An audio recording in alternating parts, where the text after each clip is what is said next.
Hello and welcome back to guys. कैसे आप सभी? आई होप आप सभी बहुत अच्छे होंगे। तो जैसे मैंने आप लोगों से प्रॉमिस करा था कि मैं आप लोगों को 72 से भी ज्यादा कैंडलस्टिक बेसिक्स से बताने वाला हूं और एक एक कैंडलस्टिक की साइकोलॉजी समझेंगे, रिस्क टू रिवॉर्ड समझेंगे, कहां पे स्टॉप लॉस लगाना है, कितना टारगेट बुक करना है, अगर आप लोग इंट्राडे पोजिशनल ट्रेड करते हो तो कौन से टाइम फ्रेम पे करना है, वैल्यूम को किस तरह आइडेंटिफाई करना है। आज के इस वीडियो में हम लोग बहुत ज्यादा बेसिक सीखने वाले हैं। तो प्लीज आप लोगों से रिक्वेस्ट है, वीडियो को एंड तक जरूर देखना। एंड हाँ गाइस, जिन लोगों ने अभी भी वीडियो को लाइक और चैनल को सब्सक्राइब नहीं किया तो बिंदास कर देना। आज मेरे पास कैंडलस्टिक होने वाली mat world bearish continue candlestick pattern किस तरीके काम करेगी, क्या इसमें कैंडलस्टिक पे ट्रेड करना सही है फिर रिस्की है, इन सब चीजों के बारे में डिटेल में बात करते हैं। उससे पहले मैं आप लोगों से सिंपल क्वेश्चन ये पूछना चाहता हूँ कि कैंडलस्टिक क्या होती है। जिन लोगों को पता है बहुत अच्छी बात है, लेकिन जिन लोगों को नहीं पता आप लोग मोटे मोटे ये समझ लेना कि कैंडलस्टिक एक तरीके से मार्केट की भाषा होती है जो हम लोगों को समझने में हेल्प करती है कि मार्केट का मूड कैसा है।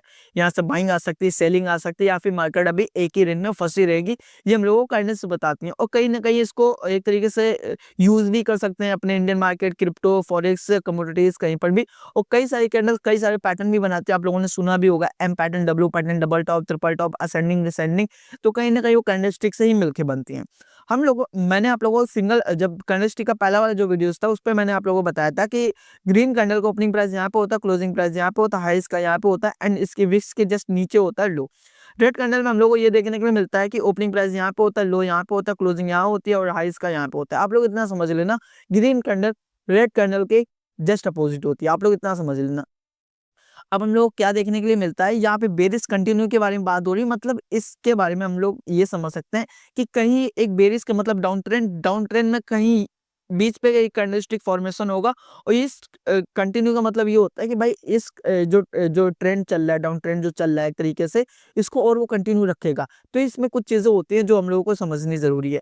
तो मैं आप लोगों को यहाँ पे ये देखने के लिए मिलता है कि जहाँ पे पहली वाली कैंडल्स का क्लोजिंग होती है, यहाँ पे क्लोजिंग होती है, तो जस्ट यहीं से ये कैंडलस्टिक का भी क्लोजिंग होती है। और इसके बाद में हम लोगों को 3 बैक टू बैक कैंडल्स देखने के लिए मिलती हैं। एंड यहीं पे कहीं पे हाई पे हम लोगों को देखने के लिए मिलता है, यहाँ पे इसका क्लोजिंग या फिर हाई पे आप लोग ऐसा बोल सकते हो, यहाँ से होती है और पहली वाली कैंडलस्टिक के जस्ट नीचे कहीं पर क्लोज होती हुई नजर आती है।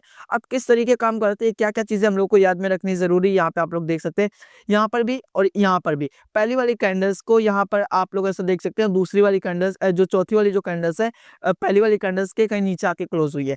अब आप लोग इतना समझ लेना कि कभी कभी हम लोगों को ये देखने के लिए मिलता है कि ये वाली जो कैंडल्स हैं ये बेरिश मेरू बाजू है। बेरिश मेरू बाजू कैंडलस्टिक क्या होती है इसके बारे में भी मैंने आप लोगों को डिटेल में बताया। चैनल पर चले जाना, बेरिश मेरू बाजू क्या होती है इसको सर्च करना और आप लोग ये देखना कि अभी तक आप लोग क्या गलतियां करते आए हो और क्या क्या गलतियां आप लोग करोगे आगे चल के। इन सब चीजों के बारे में मैंने आप लोगों को डिटेल में बताया। तो प्लीज आप लोगों से रिक्वेस्ट है, चैनल पर जाकर के एक बार चेकआउट जरूर कर लेना, ठीक है। ये हम लोगों को देखने के लिए मिलते हैं।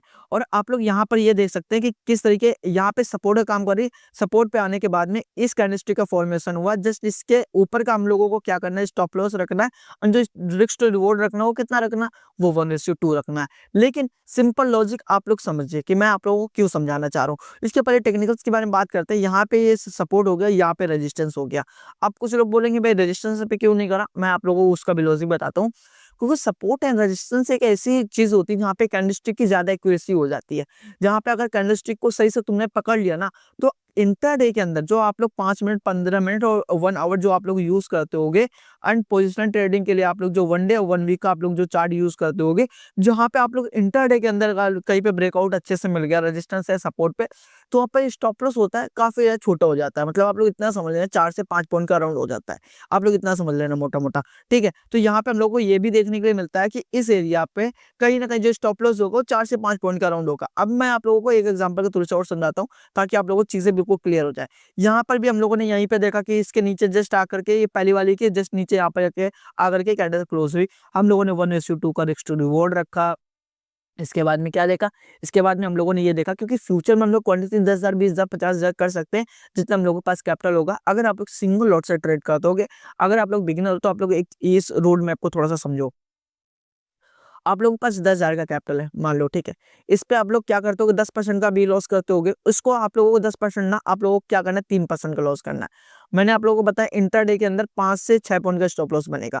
5 से 6 पॉइंट का स्टॉप लॉस बनेगा क्योंकि बैंक निफ्टी की एक लॉट आती है 15 के आसपास, ठीक है। तो 15×5 = 75, आप लोगों को क्या होगा, लगभग 100 रुपए का एक ट्रेड पे लॉस होगा।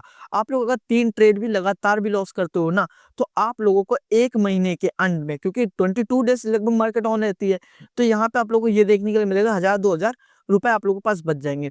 बट आप लोगों को क्या नहीं करना, आप लोगों को ये नहीं करना कि यार सपोर्ट एंड रेजिस्टेंस मैं आप लोगों को बताता हूँ थोड़ा-सा इसके बारे में, अभी हम थोड़ी देर में और बात करते हैं।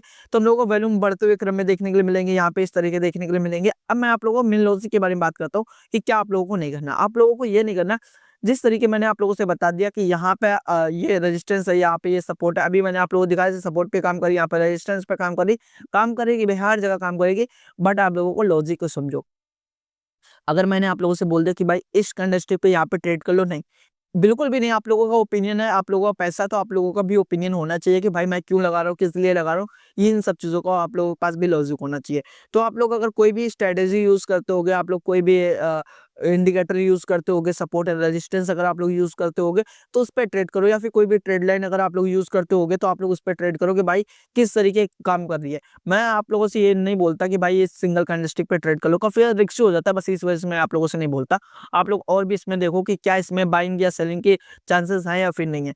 मैं आप लोगों को लॉजिक बता दी क्योंकि कैंडलस्टिक होती है, उस बेसिस में आप लोगों से बता रहा हूँ। आई होप आप लोग चीज़ें समझ में आएँगी तो प्लीज़ वीडियो को लाइक और चैनल को सब्सक्राइब जरूर कर देना। इससे रिलेटेड अगर आप लोगों के दिमाग पे कुछ भी डाउट आता है, तो आप लोग कमेंट करके